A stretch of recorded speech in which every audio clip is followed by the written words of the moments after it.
Ayan. Nakumpleto na po niyan. Isalwak na natin yung ano, yung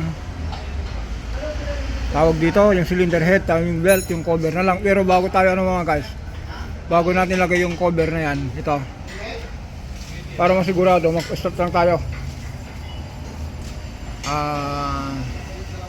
Kung wala nang problema na dati na tak, lusot na tayo rito.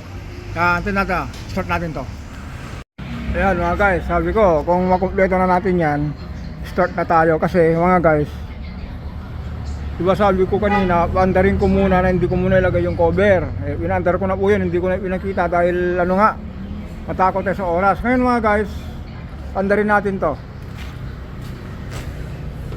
Tapos mamaya balikan natin yung mga pinagpalitan na yan. Pag ano yan, pagkwentuhan natin mamaya. Start muna natin to.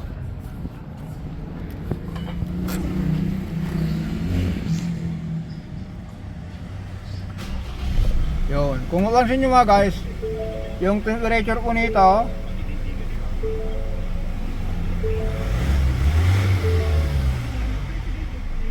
yan, tumataas. Kasi umandar nito ng ano, ito, yung level po ng ano, nagwa-warning. Yan, kailangan natin bigyan pansin yan. Tapos yung baterya ng remote nya, nag-ano na rin po siya, nag-alarm na rin, need na to replace. Ayan. Yan, nakalagay oh. Okay, battery low, replace soon. Kaya kailangan natin na to, huwag natin matagalin, baka ma-reprogram tayo nito. Kaya yan mga guys, patayin muna natin to. Kasi kung mapansin nyo po, yung temperature nya po, nasa normal nya.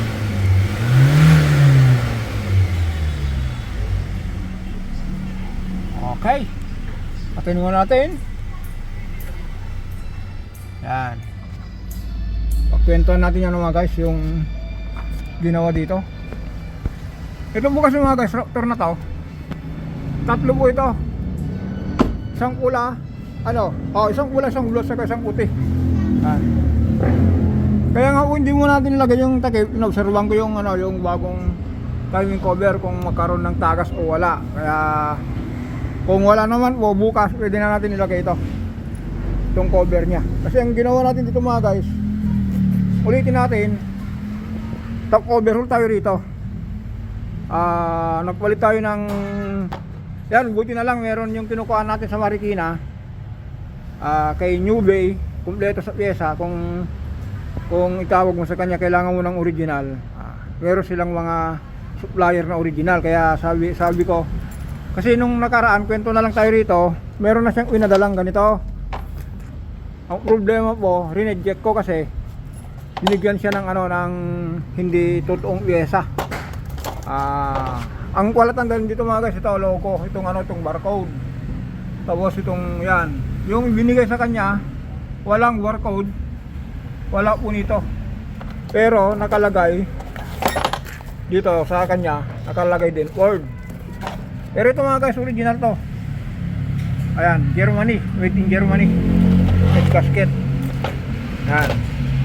Tapos, ang naging issue kasi nito mga guys, ulitin ko ba, naharos yung belt kung sa ano, kung sa you know, ilan yung ano, halos kalahati yung naubos. O tama, tama. Kalahati nga. Yan, kalahati. Kung 100 yung ipin niya, ang natanggal yung 50. Yan, kaya umikot yung starter, yung crankshaft. Nakahinto itong ano, ito. Naputol yung ano, naputol po yung rocker arm na tatlo. Pinalitan natin. Nung pinalitan natin yung rocker arm, meron tunog na akala mo ano, carpintero, yung tak tak tak tak tak. Yan. Yan, nung nag-search tayo, troubleshoot natin, nagtawag din tayo sa mga kakilala natin gumagawa ng Word.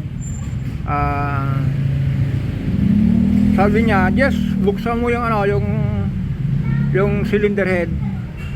Palagay ko meron ano diyan, baluttot. Yan. Nung binuksan natin, ito baluttot dalawa. Ito.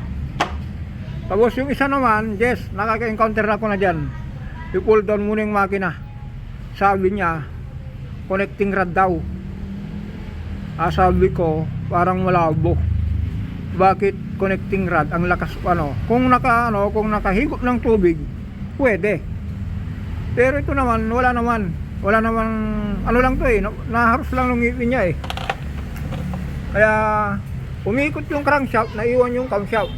Kaya nangyari nito mga guys, itong ano ito, pansin nyo po itong ano, itong cam loop nito. Ito. Paano natin kaya sukatin yan? Ito po sa lisi. Ito po saka to. Ang nangyari po, dapat ganyan, nangyari ganyan, naging ganyan. Mas nauna ito.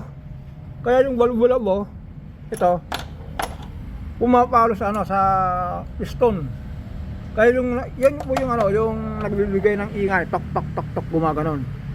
Sabi naman yung ano, kasi mga guys, kung nagtatrabaho ko ng ganito, bukod sa troubleshoot natin, minsan tumatawag sa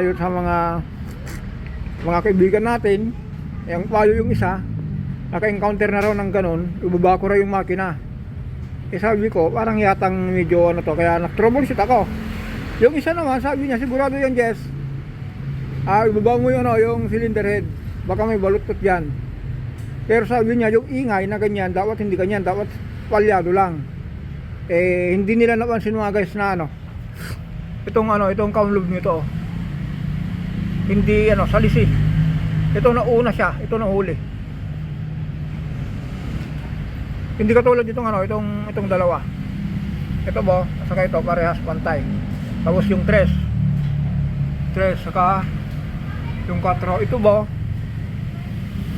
magkaiba, salisi, parang nakaganyan siya, dapat ganyan. Ayan, sana nakuha niyo yung punto ko.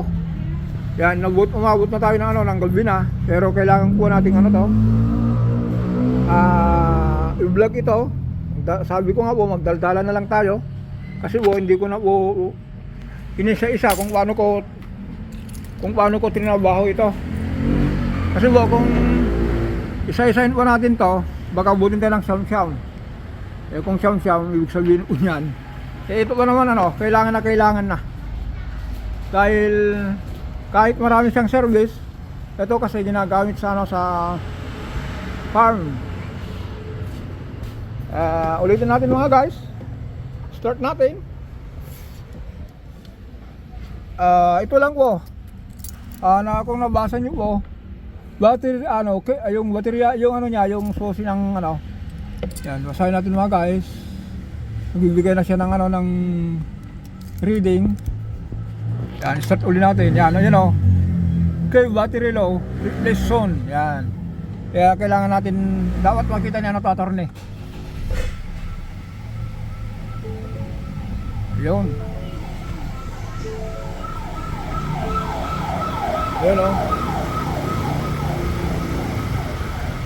dumi yan.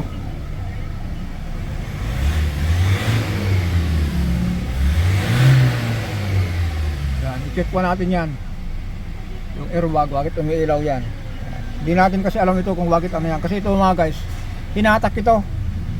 Hindi natin check nung i-under natin to, hindi natin na-check kung anong mga problema. Kaya kailangan nating dapat malaman ni attorney na uma-under na itong sasakyan niya. Ayan. Namatay na, pinaka-importante mga guys, wala yung check engine. Ayan. Makakaano na tayo dito. Pahinga na. Ulitin natin mga guys Ang ginawa natin dito, nagpalit tayo ng valvula, valve seal, timing belt, tensioner, oil pump, belt, camshaft, assembly, intake exhaust. Hanggang dito lang tayo for the next video. Bye bye.